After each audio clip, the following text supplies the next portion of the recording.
আসসালামু আলাইকুম রহমতুল্লাহি ওয়া বারাকাতুহু। এআইবিবির আজকের ক্লাসে আপনাদের সবাইকে স্বাগত জানাচ্ছি। আজকে আমরা এই ক্লাসে ক্রেডিট অপারেশন নিয়ে কথা বলবো। ইন দ্য মিন টাইম আপনাদের সবাইকে একটা জায়গায় একটু ইন্টিমেটেড করি, সেটা হচ্ছে অনেকেই একটু পারপ্লেক্স হয়ে যাচ্ছেন যে ভাইয়া গ্রুপ কোনটা আসলে কিভাবে ম্যানেজ করব বা কোনটা আসলে কি গ্রুপ। খুব ক্লিয়ার মেসেজ আপনাদের জন্য। আপনারা যারা অ্যাডমিশন নিয়েছেন, মানে যারা পেমেন্ট করেছেন, ফুল পার্সিয়াল যেটাই হোক, আপনারা দেখবেন আপনাদের 101 একশোতম ব্যাংকিং, 101তম ব্যাংকিং প্রফেশনাল এক্সামিনেশন যেটা নাম, 101-এ পেইড গ্রুপ একটা গ্রুপ আছে দেখবেন, 101 পেইড।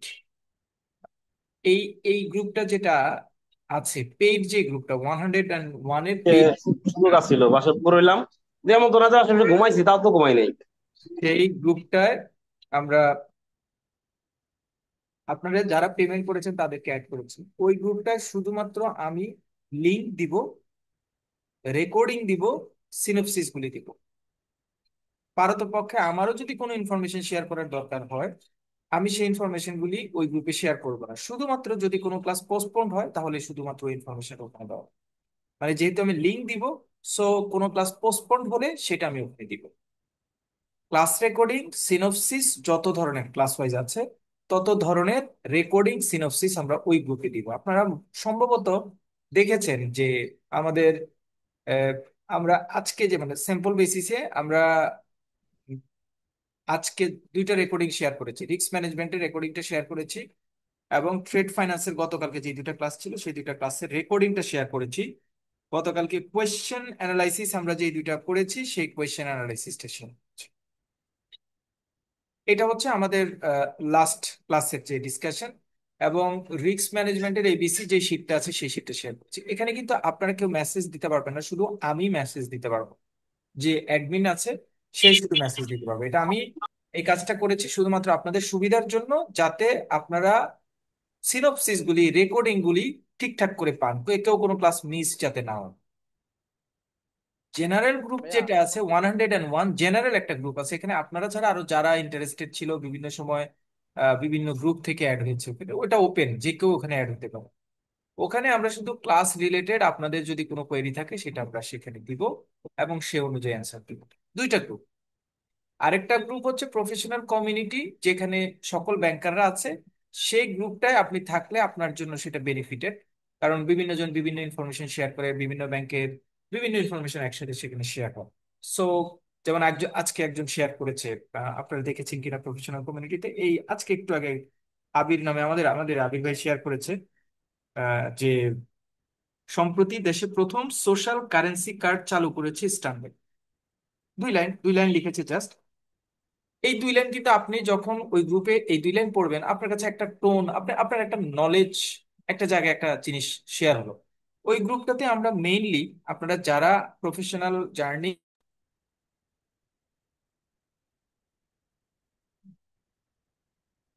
যাতে আমাদের মধ্যে কমিউনিটি বিল্ড আপ হয়, সেই জন্য আমরা ওই গ্রুপে আপনাদের সবাইকে অ্যাড করে রাখি।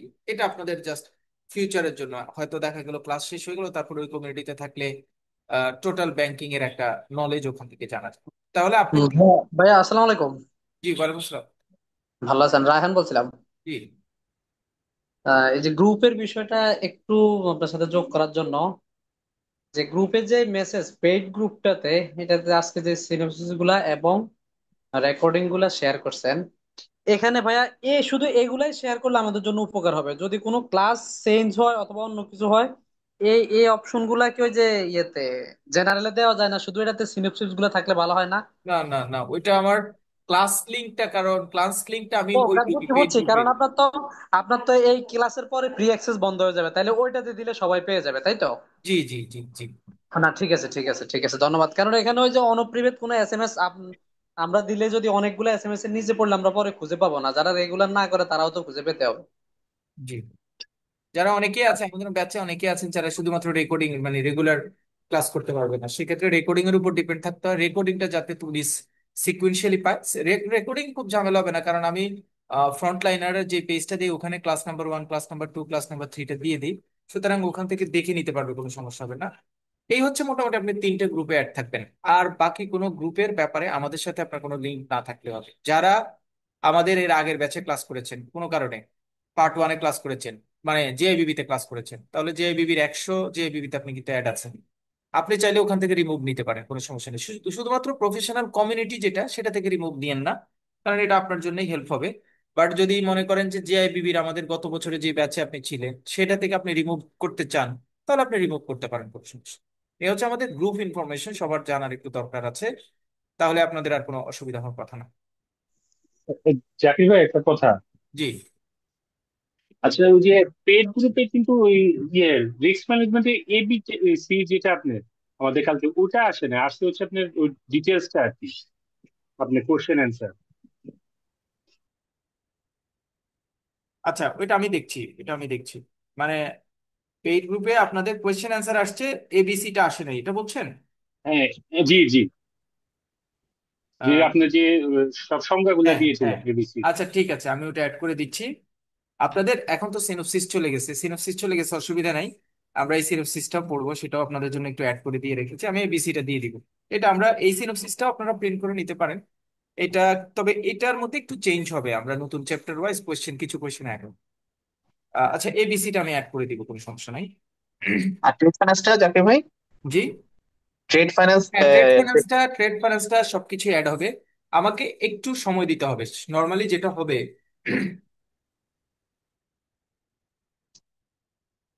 নর্মালি যেটা হবে যে আপনাদের প্রথম যে ক্লাসটা থাকবে, অর্থাৎ ফ্রাইডের ক্লাসের রেকর্ডিংটা আমি আপলোড করে ফেলবো।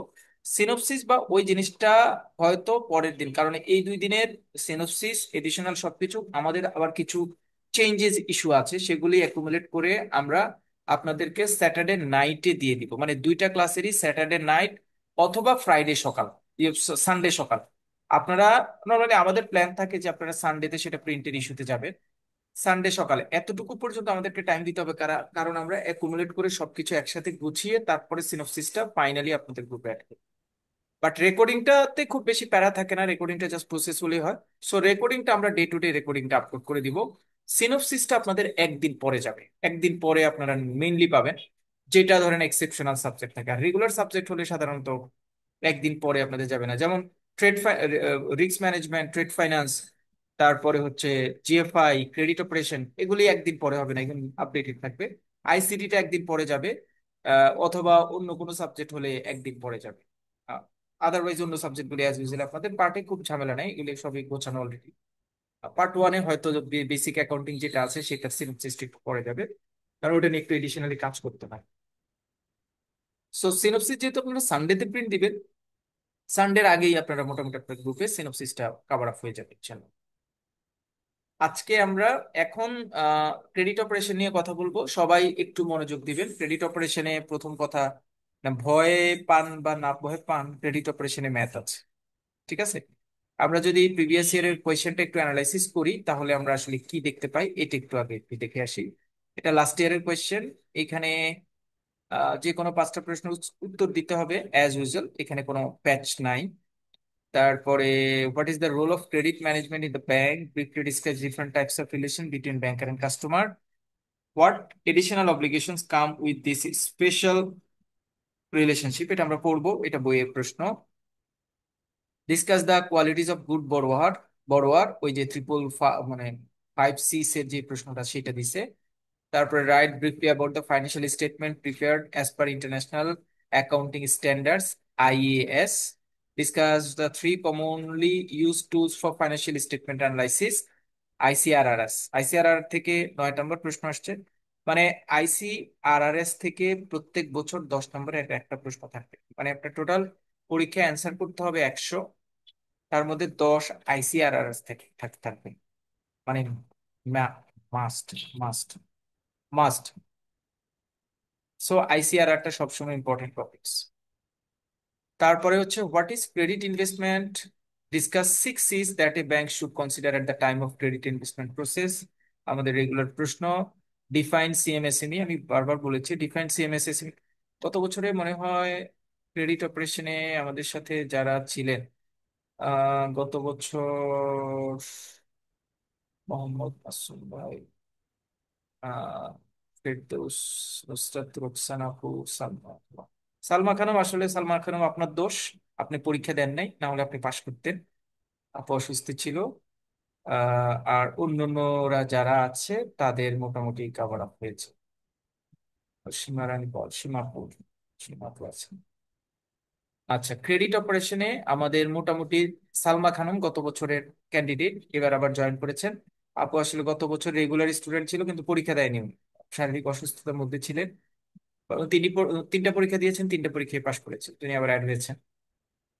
আদারওয়াইজ আমাদের মধ্যে মানে সম্ভবত গত বছরের কেউ ক্রেডিট অপারেশনে নাই। মানে যারা পরীক্ষা দিয়েছে তারা সবাই আলহামদুলিল্লাহ ওভারকাম হয়েছে। আইসিআরএসটা ইম্পর্টেন্ট গ্রুপ, মানে তার মানে কনসেপ্ট দাঁড়ায় আমরা যেভাবে বলবো সেভাবে পড়লে ভালো করতে পারবেন, কোনো সমস্যা নেই। তবে গত বছর আমাদের একটা ড্রব্যাক ছিল, সালমা আপা হয়তো এটা আমার সাথে অ্যাকনলেজ করবেন। আমরা ম্যাথটা একদম 11th আওয়ারের প্র্যাকটিসে গিয়েছিলাম। আমরা ওই লার্নিংটাকে এবার একটু রিসাফল করব, ম্যাথটাকে আমরা একটু আগে নিয়ে আসবো। ম্যাথটা আমরা মিড পর্যায়ে ম্যাথ করব এবং শেষের দিকে ম্যাথটাকে একটু রিভিউ করার চেষ্টা করবো। এবারে প্ল্যান করছি আমি এরকম। 3 নম্বর ক্রেডিট ইনভেস্টিগেশন 6C, সিএমএসএমই নিয়ে আসছে প্রশ্ন। তারপরে defaulter, high credit risk borrower structure, potential area of financing, তারপরে লিজিং। লিজিং নিয়ে একটা প্রশ্ন আসছে, লিজিং নিয়ে আমি পরে বলছি, একটু পরে বলছি। ইমাজিন দ্যাট, আমরা একটু ম্যাথে যাই। আমরা আসলে ম্যাথে যাওয়াটাই মেইন ফ্যাক্ট ছিল। ম্যাথে যাই, ম্যাথে দুইটা প্রজেক্ট আছে, কোন প্রজেক্টটা ভালো, হুবহু আমরা যেভাবে বলেছি সেভাবে আসছে ম্যাথ। এবং আপনারা যদি আগের সিলেবাসের সাথে কম্পেয়ার করতে চান, আগের সিলেবাসে ফাইন্যান্সিয়াল অ্যাকাউন্টিং একটা সাবজেক্ট ছিল, সেই সাবজেক্টে এই ম্যাথটা সাধারণত ছিল, এই ম্যাথগুলি ছিল। সেখান থেকে সেই জায়গাটাকে এখানে অ্যালাইন করে এই ম্যাথটা দিয়েছে। ইজি, সোজা math. What is lien? Write that items over which a bank does not have lien. কোন কোন আইটেমে লিয়েন করতে পারে না, এটা আমরা পড়বো। Write the difference between the following any four, যে কোনো চারটার পার্থক্য ব্যাখ্যা করতে বলেছে। এটা ট্রেড ফাইন্যান্সের মতো। ট্রেড ফাইন্যান্সে আপনারা যদি গতকালকে কথা মনে করেন, ট্রেড ফাইন্যান্সে গতকালকে আমরা দেখেছি যে শর্ট নোট আসছে একটা কোয়েশ্চেনে, আবার পার্থক্য আসছে একটা question। সুতরাং আপনি যদি কনসেপ্টটা ক্লিয়ার করতে পারেন তাহলে আপনি সেই জায়গাটাতে ভালো লিখতে পারবেন। হ্যাঁ, ভালো লিখতে পারবেন। এখানে এই দুইটা শর্ট নোট একটা চ্যাপ্টার থেকে আসছে। এই শর্ট নোটটা লিজিং ফাইন্যান্স থেকে একটা শর্ট নোট আসছে। এগুলো, এই পার্থক্য যেগুলি আছে সেগুলি সবই সোজা পার্থক্য, কঠিন না। মানে রিপিটেড আলোচনার সমালোচনার মধ্যে থেকে কোয়েশ্চেন আসে। রাইট দ্য শর্ট নোট, যে কোনো 5টা শর্ট নোট দিতে হয়। এখানে শর্ট নোট আসছে 3, 6, 7, 8, 8টা থেকে 5টা শর্ট নোট সোজা। মানে কোনো ক্রমে আপনার মানে কমন না পড়ার কোনো সম্ভাবনা থাকবে না। হয়তো দেখবেন যে একটা একটু বাহির থেকে আসছে। ক্রেডিট অপারেশনে সাধারণত বাইরে থেকে আসে না, আলোচনা থেকে আসে। একটা হয়তো আইএস বাইরে থেকে থাকতে পারে, বাট আপনার যে 5টা অ্যান্সার করা, এটা কনভিনিয়েন্টলি দিতে পারবে না প্রিপারেশন থেকে। আর পার্থক্যটাও অ্যাজ ইউজুয়াল যেমন আসে, সবগুলি পার্থক্যই কমন পড়বে আশা করছি। অথবা যতটুকু আপনার লেখা দরকার ততটুকু আপনি পাবেন। তাহলে বিগ ইস্যু হচ্ছে আমাদের এই দুইটা জায়গা কাভার করা, পার্থক্য এবং রাইট ডাউন শর্ট নোটস, যেটা এই দুইটা আপনি প্ল্যান করবেন যে এই দুইটা ভালোভাবে আমি শেষ করব। তাহলে দুইটা সেট কোয়েশ্চেন হয়ে যাবে। ম্যাথ এখানে ক্যাপিটাল বাজেটিং থেকে আপনাদের টাইম ভ্যালু অফ মানি থেকে যে ম্যাথটা আসছে, এর পাশাপাশি আরো ম্যাথ আসতে পারে, আমরা সামনের কোয়েশ্চেন গুলি অ্যানালাইসিস করলে দেখবো। অন্য টাইপের যে প্রশ্নগুলি আসছে খুব বেশি কঠিন প্রশ্ন হয় না, হয়নি। আমি আপনাকে 50 কিন্তু মানে এখনই কমন করে দিচ্ছি, মানে এটা এটা পড়বেন, এটা 50। প্রথমত, যেহেতু শর্ট নোট এবং পার্থক্য এই দুইটা ভালোভাবে প্রিপারেশন নেবেন। 40, ICRRS 10, 50। এই 50 হচ্ছে কমন, আপনার কমন পড়বে, আপনি লিখতে পারবেন যদি রেগুলার থাকেন আমার সাথে। বাকি যে 50-এর জন্য আমরা প্ল্যান করব, কোন কোন ম্যাথ করব, এডিশনালি কি করতে হবে, কোন চ্যাপ্টারকে প্রায়োরিটি দিব, কোন চ্যাপ্টারকে কম প্রায়োরিটি। ম্যাথের একটু ফ্লোটা একটু দেখার চেষ্টা করুন, অথবা অন্য ইয়ারেও কি আসলে ইয়ার এরকম কোয়েশ্চেন প্যাটার্ন ফলো করে কিনা সেটা একটু দেখার চেষ্টা করি। ওভারঅল যদি লাস্ট ইয়ারের কোয়েশ্চেনকে আমরা অ্যানালাইসিস করি, ম্যাথ যেটা এসছে প্রেডিক্টেড, এক্সপেক্টেড, একদম অ্যান্টিসিপেটেড ম্যাথ, কোনো অমিল গরমিল হওয়ার কোনো সুযোগ নাই, ভালো ম্যাথ আসছে। শর্ট নোট এবং পার্থক্য অ্যাজ ইউজুয়াল কমন, মানে খুব মার প্যাচ আমাদের ট্র্যাকের বাইরে আসবে এরকম। আইসিআরএস থেকে প্রশ্ন পাবো, অন্য অন্য জায়গা থেকে যেটুকু প্রশ্ন আসছে সেটুকু দিয়ে কাভার আপ করতে পারবো। এটা বাংলা শীট, বাংলা কোয়েশ্চেনটা দেওয়া আছে অ্যাজ ইউজুয়াল পুরোটাই। এখানে আবার ওই ম্যাথের পার্টটাকে ইংরেজি অংশ দোষটুকু দিয়েছে। আর পার্থক্য এগুলি লিখেছে। আমরা ক্রেডিট অপারেশন সাধারণত ইংরেজিতে ক্লাস কন্ডাক্ট করবো, বা ইংরেজিতে আপনাদেরকে প্রিপারেশন নেওয়ার ব্যাপারে আমি অ্যাডভাইস করছি। 99 ব্যাংকিং প্রফেশনাল এক্সামিনেশনের ক্ষেত্রে আমরা দেখছি এটা কি হিন্দি কি আছে এখানে। দেখি এখানে আবার আমার কথাটাকে সুপারসিড করেছে, দেখেন। আইসিআরআরএস থেকে আসছে, what is internal credit risk rating system, importance for selecting the right forward, what are the exceptions of ICRRS. 13 আসছে। আমি বলছি কমন 10 পাবেন। গত বছর 10 আসছে, তার আগের বছর আসছে 13। ওকে, ফাইন। তারপরে হচ্ছে এখানে একটা ম্যাথ আসছে। এই ম্যাথটা কিন্তু লাস্ট ইয়ারে যে ম্যাথটা আসছে সেটা আপনাদের টাইম ভ্যালু অফ মানি থেকে আসছে, আর এই ম্যাথটা আসছে ব্রেক ইভেন পয়েন্ট থেকে। সো এবারের পরীক্ষার জন্য ব্রেক ইভেন পয়েন্টের ম্যাথটা খুব ইম্পর্টেন্ট, খুব ইম্পর্টেন্ট। আমরা করব, মানে আমি নোটিফাই করছি আপনাদের যে এবারের পরীক্ষার জন্য ব্রেক ইভেন পয়েন্টের ম্যাথটা ইম্পর্টেন্ট। সো ব্রেক ইভেন্টের পয়েন্টটা আমরা এবারে প্র্যাকটিস করব। আর পার্থক্য অ্যাজ ইউজুয়াল যেমন পড়বো সেখান থেকে আসবে। শর্ট নোট, টোন, মানে প্রেশার নেওয়ার কিছু নাই। তবে এখানে একটা জিনিস আমরা অ্যাডভান্টেজ পাচ্ছি, সেটা হচ্ছে দুই জায়গায় কেন জানি কোয়েশ্চেনের পরিমাণটা একটু বেশি থাকে। ধরেন আপনি যদি গতকালকের কথা চিন্তা করেন, ট্রেড ফাইন্যান্সে আপনাকে বলা ছিল 60টা থেকে 5টা শর্ট নোট দিতে হবে। পার্থক্যের ক্ষেত্রে ছিল আপনার 6টা ছিল 4টা দিতে হবে। আর এখানে দেখেন পার্থক্যের কথা লিখছে, write the difference between the following any four. 1 2 3 4 5 6 7, 7টা থেকে 4টা। এমনি ঘুমাইতে ঘুমাইতে আপনি মানে লিখে ফেলতে পারেন।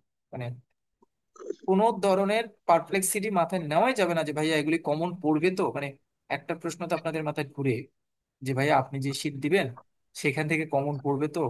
আমি এনশিওর করছি কোন জায়গা থেকে এটাতে কোনো ধরনের, আপনি যতগুলি পরীক্ষা দিবেন, যতগুলি দেওয়ার দরকার পরীক্ষায়, কতগুলি এখান থেকে আপনি 100% পাবেন, 100।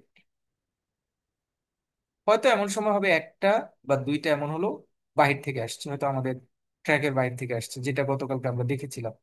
একটা বা দুইটা ট্র্যাকের বাইরে থেকে আসছে, কিন্তু আপনার যে এনি ফোর, সেটুকু নিয়ে আপনি কোনো ধরনের কনফিউশনে যাওয়া দরকার। শর্ট নোটের ক্ষেত্রে আমরা সেম টোন, যা পড়াবো, যা বলবো তেমনই আসবে। অডিট হওয়ার কিছু নাই, শুধুমাত্র কন্টিনিউশনটা থাকা চলবে। ভাইয়া। ম্যাথ দিতে হবে। আমি ভাইয়া আমি নিব কোয়েশ্চেন, আমি আসছি শেষ করে আমি আপনাদের ওভারভিউটা দিই। 100তে যেটা দেখেছি সেটা হচ্ছে একটা ম্যাথ আসছে টাইম ভ্যালু অফ মানি, এখানেও একটা ম্যাথ আসছে সেটা হচ্ছে ব্রেক ইভেন পয়েন্ট। তাহলে 2 3টা ম্যাথের প্রেশার লাস্ট 2টা পরীক্ষা দেখিনি, আমি দেখছি না। ওকে, ক্যারি ফরওয়ার্ড এর আগের ম্যাথ। আমি কোয়েশ্চেনের ডিটেল যাবো না, কারণ কোয়েশ্চেনের ডিটেল তো আমরা একটু পরে আলোচনা করতে গিয়ে যাবো। 98-এ দেখতে পাচ্ছি, what is the primary relationship between banker and with his customer, what additional obligations come with this special relationship. 7 number. কেউ কি মনে আছে? এটা 100 নাম্বার পরীক্ষায়ও আসছে, 100-তেও আসছে এই প্রশ্নটা। যদি মনে করেন যে ভাইয়া মনে নাই তো সত্যি আসছে, দেখেন আমি একটু ফিডব্যাকে যাচ্ছি।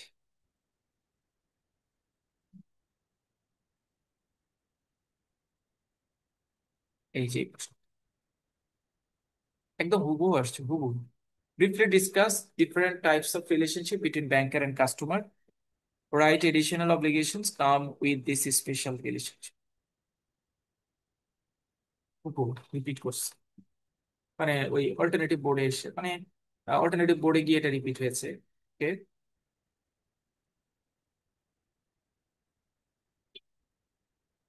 অন্যান্য চ্যাপ্টার থেকে প্রশ্ন আসছে, অন্যান্য চ্যাপ্টার থেকে প্রশ্ন আসছে। আমি highlighted point. Briefly describe the borrower selection process. What are the uses of internal credit risk rating? বলেছি যেটা important. Internal credit risk rating, describe the steps. তারপরে এনপিএল, কস্ট ভ্যালু প্রফিট, এটা আমাদের মতো করে আমরা করবো। ব্রেক ইভেন পয়েন্টে রিপিট আবার ম্যাথ আসছে, অর্থাৎ 98 এবং 99 দুইবারে সাকসেসিভলি ব্রেক ইভেন পয়েন্টের ম্যাথ আসছে।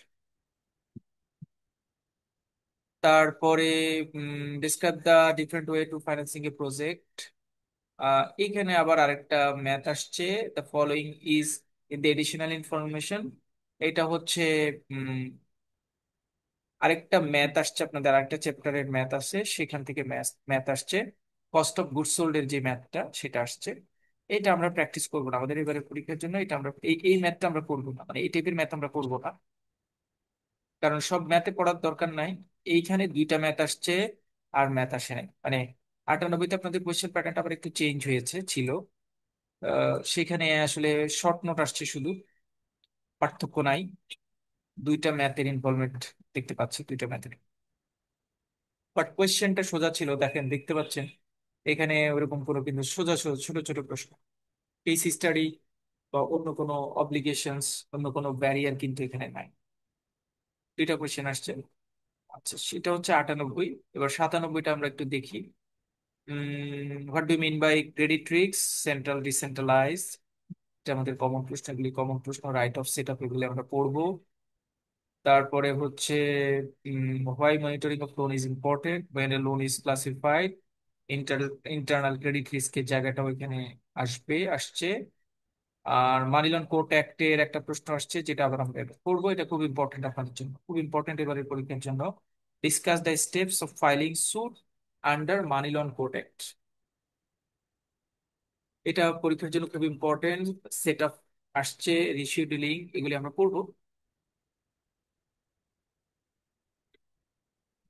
ম্যাথের ক্ষেত্রে যাই, ম্যাথ আসছে, রেশিও থেকে একটা ম্যাথ আসছে, দেখছেন কত দিকে মুভ করছে, রেশিও থেকে একটা ম্যাথ আসছে, ফুল রেশিও একটা বড় ম্যাথ আসছে। এবং ম্যাথটা আসলে ডিটারমাইন করছে 10 ডিটারমাইন করছে, এই রেশিও আকারে ম্যাথ আসছে, ফর্মুলা দিয়ে আমরা চাইলে এটা করতে পারি। লিজিং থেকে একটা কোয়েশ্চেন আসছে, লিজিংটা আমি আপনাদের এই ভ্যাকুয়ামটা দেখাবো, এখানকার আসলে ভ্যাকুয়ামটা কি।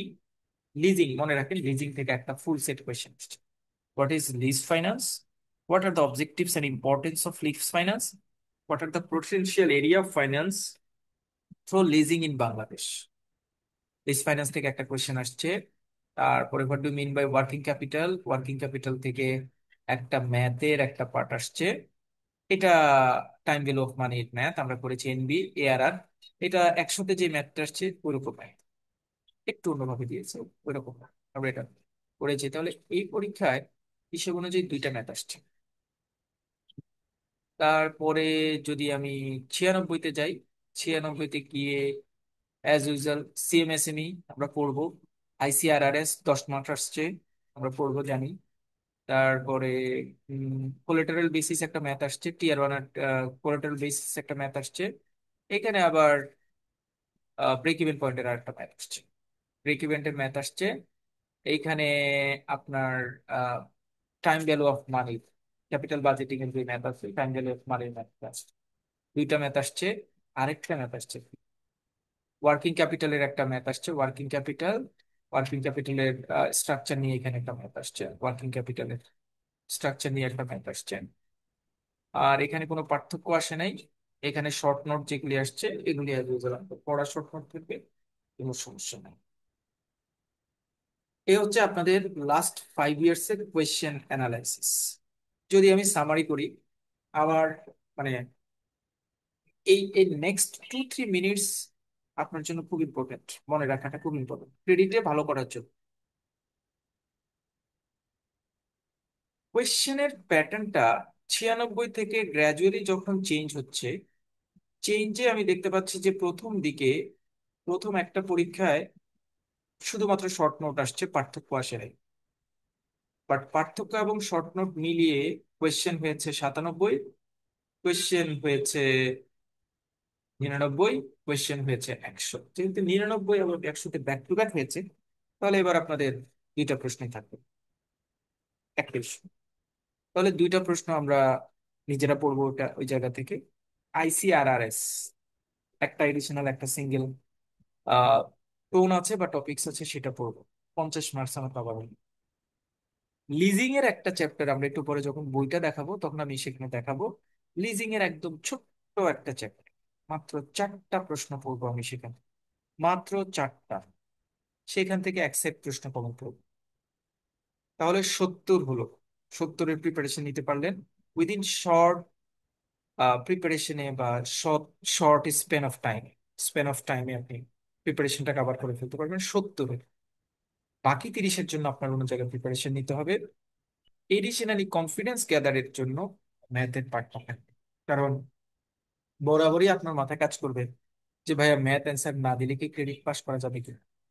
অ্যান্সার হচ্ছে ম্যাথ অ্যান্সার না দিলে ক্রেডিট পাস করা যাবে, কিন্তু ফ্যাক্ট হচ্ছে ম্যাথ যদি আপনি না করে যান আপনি তো পরীক্ষার আগেই কনফিডেন্স লুজ হয়ে যাবে। বলা হয় না বিভিন্ন জায়গায় যে আপনার কনফিডেন্স ধরে রাখতে হবে, কনফিডেন্স ধরে রাখাটা জরুরি। ম্যাথটা হচ্ছে আপনি ক্রেডিট অপারেশনের কনফিডেন্স। ম্যাথ হচ্ছে ক্রেডিট অপারেশনের কনফিডেন্স। ক্রেডিট অপারেশনে আপনি যদি ম্যাথটা মানে যত ইজিলি মাথায় রাখতে পারবেন বা ম্যাথের প্রিপারেশনে যেতে পারবেন, আপনার জন্য ক্রেডিট অপারেশনের টোটাল সাবজেক্টে ভালো করার পসিবিলিটিটা তত বেড়ে যাবে। আপনি মনে করছেন যে ভাইয়া পরীক্ষা তো আমি দিয়েছি, ক্রেডিট অপারেশনে ম্যাথ দিই নেই, অন্যগুলি দিয়ে অ্যান্সার করে আসছি 5টা, আমার কোনো আপত্তি নেই। কিন্তু ম্যাথের আপনার প্রিপারেশন নিতে হবে।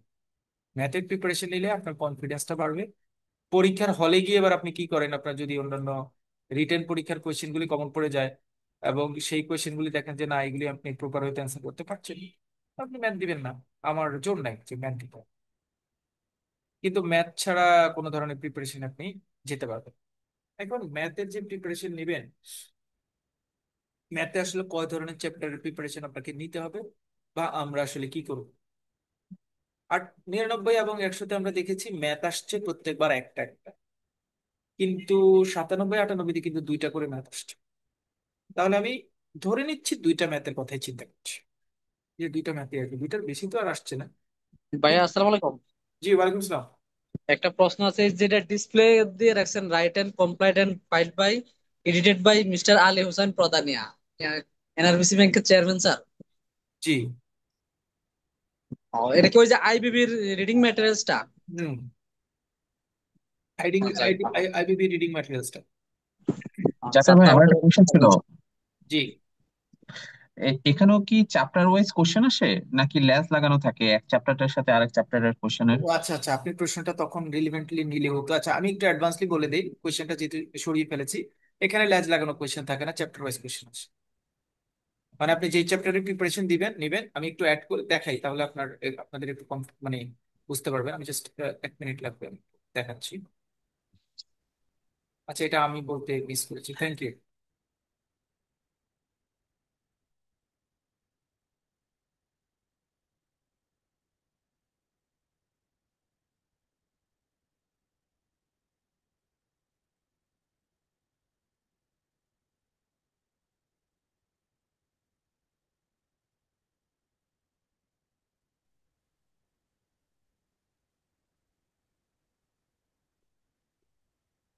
এটা প্রথম চ্যাপ্টার থেকে কোয়েশ্চেনটা আসছে। এটা প্রথম চ্যাপ্টারের কোশ্চেন। এটা আইসিআরআর এর যে পার্ট আছে সেখান থেকে কোয়েশ্চেন আসছে। তারপরে এটা ক্রেডিট ইনভেস্টিগেশনের টোটাল পার্টটা থেকে আসছে।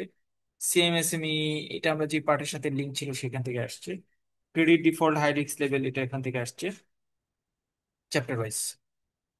তারপরে উম, এটা তো আর শর্টকাট আর পার্থক্য তো আর চ্যাপ্টার ওয়াইজ আসার কোনো সুযোগ নাই, বাট এগুলি চ্যাপ্টার ওয়াইজ আসছে। আমি একটু আপনাদের লিজিং এর কোয়েশ্চেনটা দেখাই তাহলে আপনাদের জন্য ইজিয়ার হবে। একটু আগে যে একটা লিজিং এর কোয়েশ্চেন দেখিয়েছি,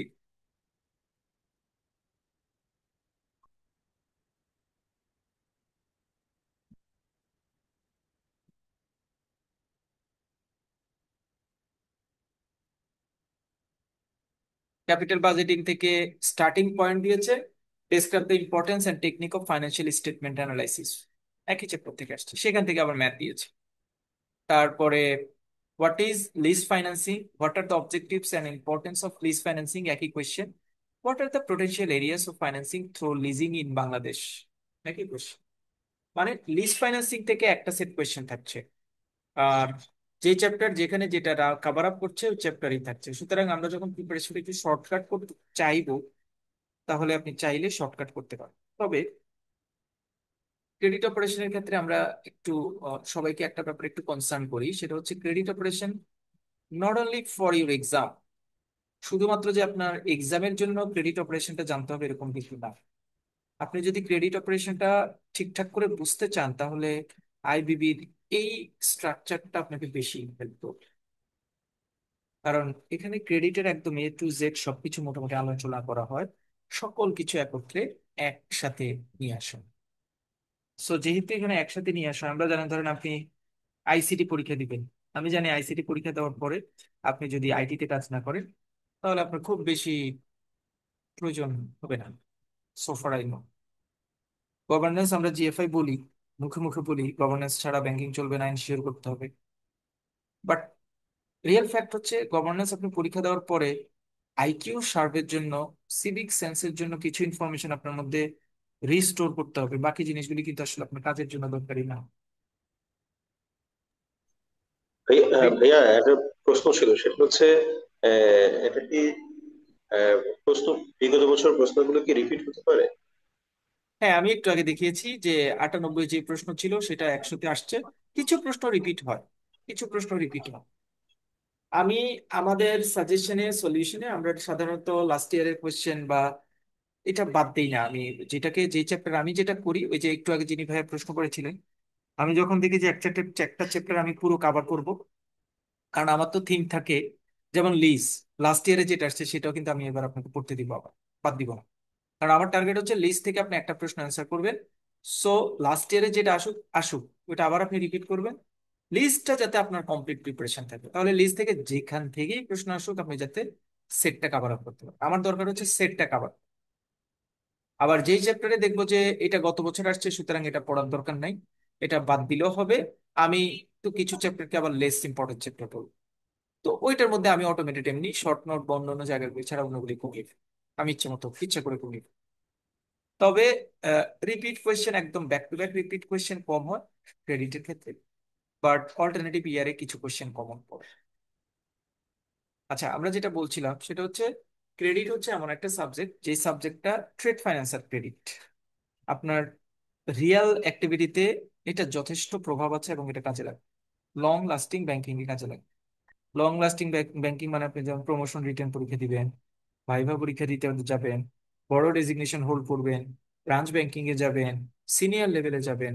ক্রেডিটে এক্সপার্ট মানে আপনার ব্যাংকের খুব বড় জায়গায় আপনি এক্সপার্ট।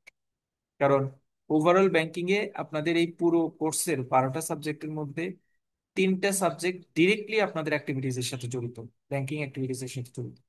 একটা পড়ে আসছেন পার্ট 1-এ law and practice, general banking related activities directly জড়িত।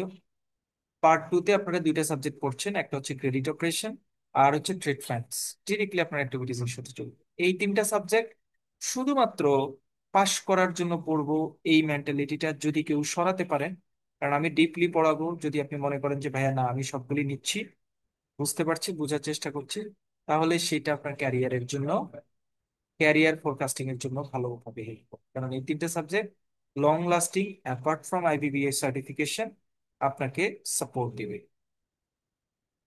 যেহেতু এই সাপোর্টিভ সাবজেক্টটা হচ্ছে ক্রেডিট অপারেশন, সুতরাং আমি রিকোয়েস্ট করব যে আইসিটি কে যতখানি প্রায়োরিটি দিচ্ছেন ক্রেডিটকে আপনি ঠিক ততখানি প্রায়োরিটি না দিয়ে তার চেয়ে একটু বেশি প্রায়োরিটি দেন। কারণ আইসিটি হয়তো পরীক্ষার পরে আপনার আর খুব বেশি মনে রাখতে হবে না ইম্পর্টেন্ট জিনিসগুলি ছাড়া, কিন্তু ক্রেডিটকে আপনার পরীক্ষার পরেও লং টার্ম ব্যাংকিং রিলেশনশিপে মনে হয়।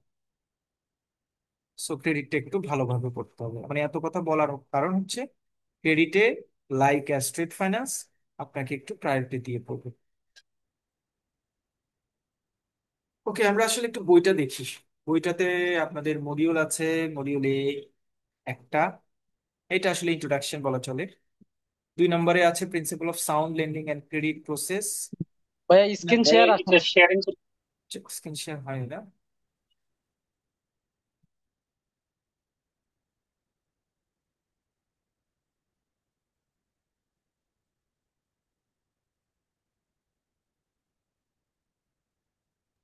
আসছে আসছে। প্রথম বইয়ের যদি আমি বলি, প্রথম চ্যাপ্টার আছে introduction of loan and advance, বিভিন্ন ধরনের লোন এবং অ্যাডভান্স, কাস্টমারের পরিচিতি, সেন্ট্রালাইজ এবং ডিসেন্ট্রালাইজ ক্রেডিট অপারেশনের plan, banker and customer relationship, এই টাইপের প্রশ্ন হচ্ছে প্রথম চ্যাপ্টারে।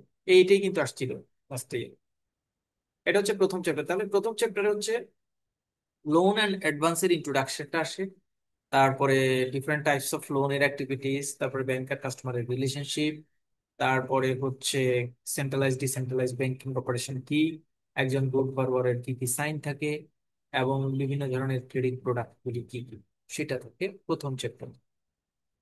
2 নম্বর চ্যাপ্টারে যেটা মডিউল বি, এখানে দেওয়া আছে যে principles of sound lending, proper ওয়েতে কিভাবে লেন্ডিং করা হয়, এবং ক্রেডিট ইনভেস্টিগেশন, ক্রেডিট প্রপোজাল বলতে কি বোঝায় সেটা হচ্ছে এই চ্যাপ্টারে। এখানে রেশিও অ্যানালাইসিস এর পার্টটা হচ্ছে চ্যাপ্টারে, আইসিআরআরএস টা হচ্ছে, এটা আপনাদের জন্য খুব খুব ইম্পর্টেন্ট, খুব ইম্পর্টেন্ট। মডিউল সি সাধারণত, আচ্ছা, মডিউল সিতে আমি ম্যাথ নিয়ে একটু কথা বলবো, একটু মনে করে দেবেন আমি যদি ভুলে যাই, মানে একটু পরে আমি ম্যাথ নিয়ে একটু কথা বলবো। মডিউল সি হচ্ছে term loan and working capital financing. Working capital financing এর টোটাল অ্যাক্টিভিটিজ এর মধ্যে আমি একটু শর্ট করে ফেলবো, কারণ অ্যাপ্রাইজাল, তারপরে ক্রেডিট ক্রেডিট অ্যাপ্রাইজালের এই পার্টটাতে খুব বেশি আমি পড়বো না, মানে এই জায়গাটাতে আমি শর্ট করে ফেলবো, এতটুকু আমি শর্টে নিয়ে আসবো।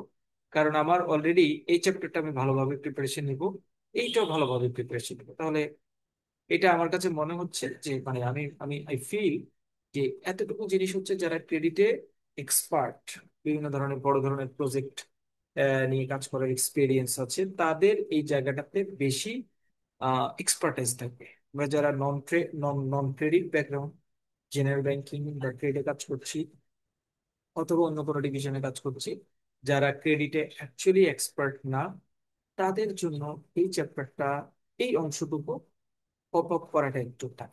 ওই কথাটা চিন্তা করে আমি এই প্রথম পার্টের এইটুকু জিনিস মোটামুটি একটু কম পড়ানোর চেষ্টা করব, এইটুকু। তারপরে cost and project of financing, এটুকু আমি কম পড়ানোর চেষ্টা করব। বাট এখানে একটা ম্যাথ আসে ক্যাপিটাল বাজেটিং এর, সেটা আমি রাখবো।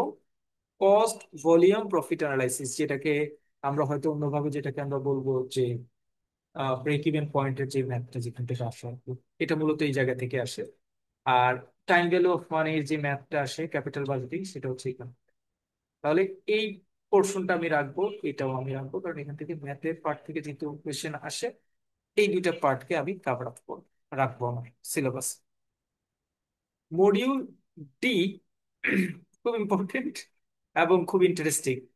রিস্ক ম্যানেজমেন্ট যারা পড়ছেন আমাদের সাথে, রিস্ক ম্যানেজমেন্টেরও মডিউল ডি, ক্রেডিট অপারেশনেরও মডিউল ডি। মানে এটা আসলে আমি রিস্ক ম্যানেজমেন্টের শিটটা 70% এখানে নিয়ে আসবো, কারণ আমি হয়তো রিস্ক ম্যানেজমেন্ট আপনাদেরকে এটা কাভার আপ করি নাই। Principal indicator of high credit risk in bank, এটা আমরা ওখানে পড়বো, পড়েছি। পুয়ার ক্রেডিট রিস্ক ম্যানেজমেন্ট, রিস্কে পড়বো। General steps in credit risk management, রিস্কে পড়বো। Modern approach of modern measurement of credit risk, রিস্কে পড়বো।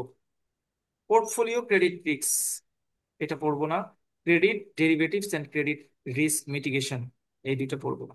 এতটুকু জিনিস আমার রিস্ক ম্যানেজমেন্ট থেকে আসবে, এবং সেটারও মডিউল ডি নামে চ্যাপ্টারে আছে। তাহলে এই চ্যাপ্টারে ধরেন আপনি যদি রিস্ক পড়েন, তাহলে এই চ্যাপ্টারে 75% পড়া হয়ে যাবে। 75, কিন্তু মানে অলমোস্ট চ্যাপ্টারটা আপনার রিস্কই কভার হয়ে যাবে। সুতরাং রিস্ক যদি মনে করেন যে আপনি ভালোভাবে পড়তে পারেন ওই চ্যাপ্টারটা, তাহলে এখানে আপনার পাবো। আমি এই কোয়েশ্চেন, এই 4টা কোয়েশ্চেন, এখানে 4টা কোয়েশ্চেন আছে, 4টা কোয়েশ্চেন কিন্তু রিস্কের শিটকে কপি করে ক্রেডিটের শিট করছি। মানে আপনার হয়তো একটু কনফিউশন হতে পারে, ভাইয়া সত্যিকারে কি মানে রিপিটেড একই চ্যাপ্টারের প্রশ্ন? আমি বললাম যে ওই রিস্কের শিটের প্রশ্ন কপি করে আমি ক্রেডিটের শিট তৈরি করেছি। সুতরাং মানে ইউনিফর্মিটি, এবং লাইনও এরকম, indicator of high credit risk bank, indicator of poor credit risk bank, এরকমই থাকে। সো এইটা আমরা ডেফিনেটলি না পড়ার কিছু নাই। আমরা শুধুমাত্র এখানে এই এই চ্যাপ্টারের অলমোস্ট ধরেন 70% পড়া বাদ দেওয়ার প্ল্যান আমার। আমি এগুলি শুধুমাত্র কনসেপ্টটা নিয়ে, যেহেতু পার্থক্যের একটা ঝামেলা আছে, শর্ট নোটের একটা ঝামেলা আছে, একবারে টোটালি বাদ দিতে পারবো না। আমি জাস্ট কনসেপ্ট একটু ক্লিয়ার করে আমি ওইটাকে, এটা ভালোভাবে পড়বো। এটা আমার চ্যাপ্টার, আমার পছন্দের চ্যাপ্টার। তারপরে আসছে ক্রেডিট ডকুমেন্টেশন অ্যান্ড অ্যাডমিনিস্ট্রেশন, যারা ক্রেডিটে, অরিজিনাল ক্রেডিটে ভালো করতে চান তাদের এই চ্যাপ্টার ভালো। Margin and drawing short note আসছে last year. Creating charge on security, very very important এবারে পরীক্ষার জন্য। Modes of creating charge of security, খুবই important. Mortgage, lien, set off, write off, তারপরে এই অ্যাক্টিভ অ্যাসাইনমেন্ট অফ প্রসিডের যে কোয়েশ্চেনটা আছে সেটা হচ্ছে এখান থেকে আসে। Important। তবে চ্যাপ্টারটা সোজা, বেশি কঠিন না, মানে অনেক বেশি প্রশ্ন পড়তে হবে এরকম না, 6-7টা প্রশ্ন পড়লে মোটামুটি আমাদের কাভার অফ হয়ে যায়। আমরা এই চ্যাপ্টারটা বাদ দিব না। দুইটা অ্যাঙ্গেল এই চ্যাপ্টারটা বাদ দিব না, সেটা হচ্ছে এক অ্যাঙ্গেল হচ্ছে আমার পরীক্ষার জন্য এখানে সোজা প্রশ্ন থাকে। সেকেন্ড অ্যাঙ্গেল হচ্ছে এটা আমার প্র্যাকটিক্যাল এক্সাম্পলের জন্য দরকার। আমি কিন্তু সবগুলি সাবজেক্টে হয়তো আপনাকে এইভাবে বলবো না, নার্সিং করবো না ভাইয়া এই সাবজেক্টে একটু ভালো করে পড়েন, ভালো করে পড়ো। ট্রেড ফাইন্যান্স, ক্রেডিট এবং পার্ট ওয়ানের ল অ্যান্ড প্র্যাকটিসে কিন্তু আমি নার্সিং করার চেষ্টা করি, ইকোনমিক্সে করি। কারণ ইকোনমিক্স বুঝতে পারলে সেটা আমাদের মানে ব্যাংকিং না, আমার লাইফের জন্য ভালো হবে, সেজন্য ইকোনমিক্সে আমি প্রায়োরিটি দিই। আর অন্য সাবজেক্টগুলি আমার হয়তো পাশের জন্য যে টেকনিক্যাল ইস্যুতে যাওয়া দরকার সেই ইস্যুগুলি নিয়ে বেশি আগে। আইসিটিতেও যখন যাবেন দেখবেন যে আমি এত 60 ডিগ্রি 360 ডিগ্রি অ্যানালাইসিস করে বলবো না যে এটা এটা করতে হবে, এটা এভাবে রাখতে হবে, এটা রিটেন করতে হবে, এটা মনে রাখতে হবে, আমি বলবো না। কারণ হচ্ছে আমার পরীক্ষাটা ভালো করতে পারলে আহ আমার এর থেকে মোটামুটি লাইবিলিটি রিলিভ হবে। Module F, supervision, follow up, loan and NPL করবো আমরা, এটা বাদ দিব না। এখানে লোন লোন ইস্যু ডিলিং এর ইস্যু বুঝিয়ে দিয়ে আসে, write off set off issue গুলি আসে, তারপরে হচ্ছে লোন ফলো আপ ইস্যু আসে, মানে এগুলি সার্কুলার এটা ওটা বেস হবে। লাস্ট ইম্পর্টেন্ট চ্যাপ্টার যেটা আমি বলেছিলাম, দেখেন মাত্র 3টা টোন, 2টা টোন, এবং এই চ্যাপ্টারটা পেজ হচ্ছে 161 থেকে 177 পেজ পর্যন্ত। ইন্ডিকেটেড কোশ্চেনে যাবো পরের অংশ। মানে 10 পেজের একটা শিট আমি আপনাদের দিব, 10 পেজের একটা শিট, সেখান থেকে অ্যাকসেপ্ট প্রশ্ন করবো, আসবে মডিউল জি। তাহলে টোটাল পড়ার মধ্যে রিটেন পার্টে মডিউল সিটাকে আমি একদম শর্ট করে ফেলবো, অন্য চ্যাপ্টার যেগুলি আছে সেগুলিকে মোটামুটি আমি একটু ধারণা রাখার চেষ্টা করব। ম্যাথের ক্ষেত্রে আমরা একটা কথা পেন্ডিং রেখেছি, ম্যাথের ক্ষেত্রে আমরা যেটা বলার চেষ্টা করছি যে তাহলে কয় ধরনের ম্যাথ আসে। লাস্ট 5 বছরের কোয়েশ্চেন অ্যানালাইসিস করে আমি দেখেছি যে ম্যাথ আসছে প্রথমে টাইম ভ্যালু অফ মানি, অর্থাৎ ক্যাপিটাল বাজেটিং নিয়ে ম্যাথ আসছে। এটা আমরা দেখেছি যে ক্যাপিটাল বাজেটিং ম্যাথ আসছে, যেটাকে ওই এনপিভি ম্যাথ যেটা আছে, আইআরআর এর ম্যাথ যেটা আছে, কোন প্রজেক্টটা ভালো সেই ম্যাথটা আমরা দেখব। ওই ম্যাথটা লাস্ট ইয়ারে যদিও আসছে, ওটা আমরা এবারও দেখবো, ওটা বাদ দিব না, ইম্পর্টেন্ট ম্যাথ একটা ম্যাথ। আরেকটা ব্রেক ইভেন পয়েন্টের ম্যাথ আসছে, প্রিভিয়াস এর কোয়েশ্চেন অ্যানালাইসিস করার পর আমার কাছে যেটা মনে হয়েছে ব্রেক ইভেন্টের পয়েন্টের ম্যাথ আসছে অনেকটা।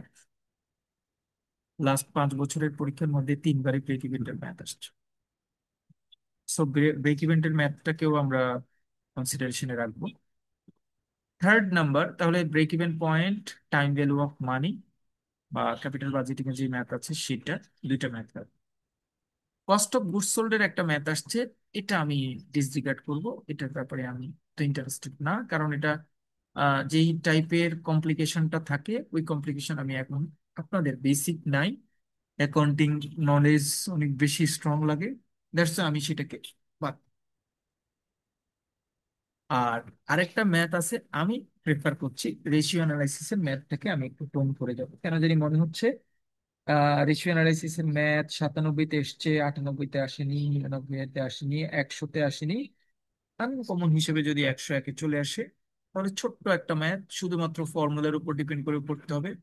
ফর্মুলাটা একটু যদি গুছিয়ে আমি করতে পারি তাহলে সেই ম্যাথটা আমি অ্যান্সার। টাইম ভ্যালু অফ মানি থেকে যদি ম্যাথ না আসে কোনো সমস্যা নাই, ব্রেক ইভেন পয়েন্ট এবং রেশিও থেকে ম্যাথ চলে আসবে। আমার ডিজায়ার পরীক্ষার হলে যদি মনে করি যে মিনিমাম আমার একটা ম্যাথ আসলে সেটা যাতে আমার কমন পড়ে, তাহলে আমরা ম্যাথের দিক থেকে 3টা জিনিস নিয়ে আলোচনা করব। একটা হচ্ছে ratio analysis, capital budgeting, time value of মানি দিয়ে যে ম্যাথ সেটা, অ্যান্ড 3 নম্বরে হচ্ছে ব্রেক ইভেন পয়েন্ট। আমরা তাহলে বাদ দিব কস্ট অফ গুডস সোল্ড এর ম্যাথটা যেটা আছে সেটা আমরা কমপ্লিটলি আমাদের আলোচনা থেকে বাদ দিব।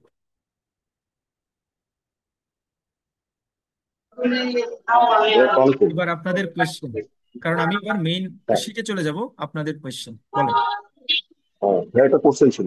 জি, অন্য কারো জি, কোনো কোয়েশ্চেন থাকলেও বলতে পারবেন, কোনো সমস্যা নেই, বলেন। ভাইয়া এই টাইপের ম্যাথস যতটুকু আমার আইডিয়া অ্যান্সারের ক্ষেত্রে ফ্র্যাকশনের কিছুটা ডিফারেন্স থাকতে পারে। তো ডেফিনেটলি এক্সামিনারের হাতে তো একটা সেট অফ অ্যান্সার থাকার কথা যেটা ফিক্স, কিন্তু ক্যালকুলেশনে যদি আমার ফ্র্যাকশনে কিছুটা ডিফারেন্স আছে তাহলে সেটা কতটুকু ডেভিয়েট করলে অ্যাকসেপ্টেড? দশমিকের পরে, দশমিকের পরের ডেভিয়েশনটা কখনো কনসিডার করা হয় না। আপনি ক্যালকুলেশন করতে গিয়ে দুই ঘর নিলে সেটার জন্য যদি মান একটু কম বেশি হয়, এটাতে কখনো মার্কস কমে না। এখন আপনার যদি ধরেন 780 আসার দরকার, রেজাল্ট 7,800 আসবে, রেজাল্ট আসছে 7,779.20, এ ফুল মার্কস। আপনার রেজাল্ট আসার দরকার ছিল 7,800, আপনার রেজাল্ট আসছে 3,400, তাহলে তো এটা ডেভিয়েশন না, এটা করাপশন, মানে এটা বাদ। সো একদম মানে দশমিকের পরে কয় ঘর নিতে হবে, দশমিকের পরে কি হবে, নট নেসেসারি, এগুলো একদম কনসার্নের ইস্যুই না। আপনি অ্যাপারেন্টলি আপনার যে অ্যান্সার যেটা হওয়া দরকার, কারণ আপনার, আমরা দেখবো টাইম ভ্যালু অফ মানিকে যখন কোনো একটা সংখ্যাকে আমি মানে পাওয়ার দিয়ে গুণ করব, তখন আমি দশমিকের পরে 2 ঘর নিলে একটা রেজাল্ট আসে, দশমিকের পরে 3 ঘর নিলে রেজাল্টের মধ্যে অনেক ধরনের ডিফার হতে পারে, সমস্যা নেই। এগুলি কোনো কাউন্টিং এর ইস্যুই না, মানে আপনার শুধু ম্যাথের ফর্মুলা প্রসেস ঠিকঠাক থাকলেই কোনো সমস্যা নাই এটা। এনি জাকির আদার ভাই, কোয়েশ্চেন? জি। আচ্ছা, জাকির ভাই, এতক্ষণ পর্যন্ত আপনি যে ডিসকাসটা করলেন তাতে আমি বুঝতে পেরেছি, যদি ধরুন আমি ম্যাথ দিলামই না, সেই ক্ষেত্রে আমি যে প্রসেসটা ফলো করতে পারি সেটা হলো লিজের চ্যাপ্টারটা পড়তে পারি, ডকুমেন্টেশনের যে চ্যাপ্টারটা আছে সেটা পড়তে পারি, তারপরে এমপিএল এর যেটা আছে সেটা পড়তে পারি, এবং ফার্স্ট চ্যাপ্টারটা যেখানে টাইপ অফ বরোয়ার্স এর যে ইস্যুটা আছে সেখানে কিছু রেশিও অ্যানালাইসিস আছে, এটাও তো করতে পারি। সেই ক্ষেত্রে আমি যদি মেজর ম্যাথ না করি তাহলে কি খুব বেশি প্রবলেম হবে? ম্যাথের ব্যাপারটা ফুললি আমরা উম, বাদ দেওয়ার কথা বলছি না। ম্যাথটা তো আমি যেমন এবারে আপনারা জোর করলেও আপনাদের মানে ব্রেক ইভেন পয়েন্টের ম্যাথটা আমি করাবো, কারণ ব্রেক ইভেন্টের ম্যাথটা সোজা। মানে আমি তো ধরেন আমি ম্যাথে এক্সপার্ট, এই কনসেপ্টটা মাথায় না নিয়ে আপনাদেরকে ম্যাথ পড়াবো, যাতে আমি জানি যে আপনারা ম্যাথ পারেন না, এই অবস্থা আপনাদেরকে কিভাবে রিকভারি করা যায় সেইটুকুর জন্য আমি ম্যাথ করাবো। আর ওই ম্যাথের জন্য এইবারের পরীক্ষায় মিনিমাম ব্রেক ইভেনটা আপনি মিস করতে পারবেন না, এটা আমার করে যেতে হবে, এটা আমি করে যাব। কারণ ব্রেক ইভেনটা, ম্যাথটা হয় কি আপনার আবার এডিশনাল একটা অ্যাডভান্টেজ টাইপের। যেমন ব্রেক ইভেন্টে যে ম্যাথের প্ল্যান করছি আমি, যে 97 98-তে আসছে, 99-তে আসে নাই, 100-তে আসে নাই, সুতরাং এবারে ব্রেক ইভেন্ট আসার সম্ভাবনা অনেক বেশি।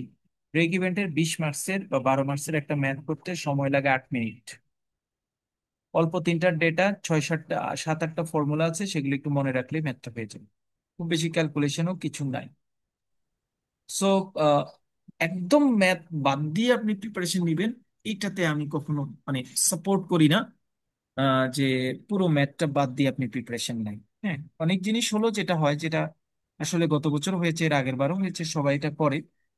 আমি প্রিপারেশনটা কমপ্লিট করার পরে আপনাদেরকে কিন্তু চুজ করতে দেই যে ভাই আপনি এটা কিভাবে চুজ করবেন, কোনটার সাথে কোনটা নেবেন, আপনি ডিরেকশন ঠিক করেন। তো ওই ডিরেকশন ঠিক করতে গিয়ে আহ, কেউ হয়তো এই চ্যাপ্টারটা, ভাই এটা একটু ম্যাথটা কঠিন মনে হচ্ছে আমার কাছে, কারণ এই যে ব্রেক ইভেন্ট আমি বলছি সোজা, আপনি করতে গেলে আপনার কাছে কঠিন মনে হতেও পারে। আবার আপনি ধরেন খুব ব্রিলিয়েন্ট স্টুডেন্ট, অন্য একজন খুব ব্রিলিয়েন্ট না, তার কাছে আবার সোজা মনে হয়ে যেতে। সো আমি মানে কনক্রিট পর্যায়ে এরকম রাখবো না, থাকবো না যে আমরা ম্যাথটা করবো না, শুধু রিটেন পার্টের প্রিপারেশন না। আমরা 3টে চ্যাপ্টারের ম্যাথের প্রিপারেশন রাখবো আমার রেগুলার কোর্সের সাথে। আপনাদের কাছে যেই ম্যাথটা সোজা মনে হবে, যেটাকে মনে হবে যে না এটা একটু আমার কপ আপ করা যাবে, এটা আমার কাছে ইজিয়ার মনে হচ্ছে, সেটাকে আপনি ইনক্লুড করে নিন সাবজেক্ট প্রিপারেশনের সাথে। বাট আমরা তো রুল অফ থাম বা আমরা টেকনিক্যাল জায়গাটা তো আপনাকে বলেই দিয়েছি, যে উম, পার্থক্যটা ভালো করে পড়বো, শর্ট নোটটা খুব সুন্দর করে পড়বো, তারপরে আইসিআরএসটা ঠিকঠাক করে লিখে যাব, তারপরে হচ্ছে লিজিংটা ভালো করে দেখবো। অলমোস্ট আমার কিন্তু পড়া কোয়েশ্চেন ছোট হয়ে যাচ্ছে। তারপরের অংশটুকুর জন্য আমি এডিশনালি যতটুকু সাপোর্ট লাগে আই ট্রাই। এভাবে যদি আপনি প্রিপারেশন নেন তাহলে এটা ভালো। তবে আমি কমপ্লিটলি ডিসরিগার্ড করব একটা অপশনকে, সেটা হচ্ছে কেউ এখনই ফিক্সড করবেন না যে ভাই আমি এই 4টা চ্যাপ্টার পড়বো, এগুলি আর পড়ার তো দরকার নাই, এগুলি আর পড়বো না। এটা এখনই অপশনটা সিলেক্ট করার দরকার নাই। কারণ রিস্ক ম্যানেজমেন্ট হচ্ছে এমন একটা, আপনি দেখেছেন ক্রেডিট অপারেশনে যেহেতু পার্থক্য আসছে, ঘটনাটা তাহলে ঘটলো কি, ঘটনাটা ঘটলো হচ্ছে আপনি দেখেছেন শর্ট নোট আসছে 8টা, পার্থক্য আসছে 7টা। পার্থক্য 7টার মধ্যে আবার দুইটা জিনিসের মধ্যে পার্থক্য, মানে আমি 7 দুগুণে 14টা টপিকস। পার্থক্য 8টা, 22টা টপিকস হচ্ছে ওই দুইটা পৃষ্ঠা। সো 22টা টপিকস যদি আপনার মনে রাখতে হয়, জেনে বুঝে পড়তে হয়, আপনি যদি চ্যাপ্টার বাদের কনসেপ্টটা প্রথমেই নিয়ে নেন, আপনি শেষের দিকে কিন্তু ওই পার্থক্য বা শর্ট নোট এগুলিতে কিন্তু আপনি কনফিউশনে পড়ে যাবেন। এখন আপনি বলতে পারবেন যে ভাই আপনি তো আমাকে একটা শিট দিয়ে দিবেন। হ্যাঁ, আমি একটা শিট দিয়ে দিব, কিন্তু আপনি চ্যাপ্টার ওয়াইজ পড়ে সেই পার্থক্যটা বুঝে, মানে সেই টোনটা বুঝে তারপরে পড়া, তারপরে সেটা লেখা যেমন হবে। একটা আকাশ থেকে আনানো একটা শীট যেটার আসলে শুরু এবং শেষের জায়গাটা আমি বুঝি না, সেখান থেকে পড়ে গিয়ে লেখাটা কিন্তু এরকম না। হ্যাঁ, বরাবরই আমি বলার চেষ্টা করি। সেজন্য যেহেতু 22টা কনসেপ্ট আমার কোনো না কোনো চ্যাপ্টারের ভিতর থেকে আসবে এবং সেগুলি আমার একটু জানাটার রাইট আছে, জানা দরকার। দ্যাটস ওয়াই আমি বলি যে আমরা প্রিপারেশনটা কম্প্রিহেন্সিভ প্রিপারেশন নেই। টেকনিকটা তো আমি অলরেডি বলেই দিয়েছি আপনাকে, যে আপনি শর্ট নোট এই দুইটা, আইসিআরআরএস লিজিংটাকে ভালোভাবে নিলেই আপনার মাথায় ঘুরতেছে, আই উইল কমপ্লিট 70% মার্কস। বাকি 30-এর জন্য আমি মুভ করতে হবে, সেটা আমি ম্যাথ রাখবো কি রাখবো না এটা আমার সময় বলে দিবে, অন্যান্য জিনিস কি করবে সেটা আমার সময় বলে দিবে। বাট এটা মাথায় নেওয়ার দরকার নাই যে বাকি 30 তো মাত্র 30, আমি দুইটা চ্যাপ্টার ভালো করে পড়লেই তো হবে না। দুইটা চ্যাপ্টার ভালো করে পড়লে 30 কাভার হবে, ঠিক আছে। ওই যে আগের যে 70-এর কথা বলছি, সেই 70-এর 22টা কনসেপ্ট কভার করার জন্য অন্যান্য চ্যাপ্টারেরও কিন্তু আপনার নলেজ হবে। সবকিছু মিলে শুরুতে আমরা একটু কম্প্রিহেন্সিভ ওয়েতে থাকবো। কম্প্রিহেন্সিভ মানে কি, আমি দেখবেন একটু পরে ছোট ছোট অল্প কয়েকটা প্রশ্ন পড়াচ্ছি, কম্প্রিহেন্সিভ ওয়েতেই থাকবো। শেষে গিয়ে আমরা নিজেরাই বুঝবো যে কোনটা আসলে আমার বাদ দিতে হবে বা কতটুকু বাদ দিতে হবে। ঠিক আছে? Any other question?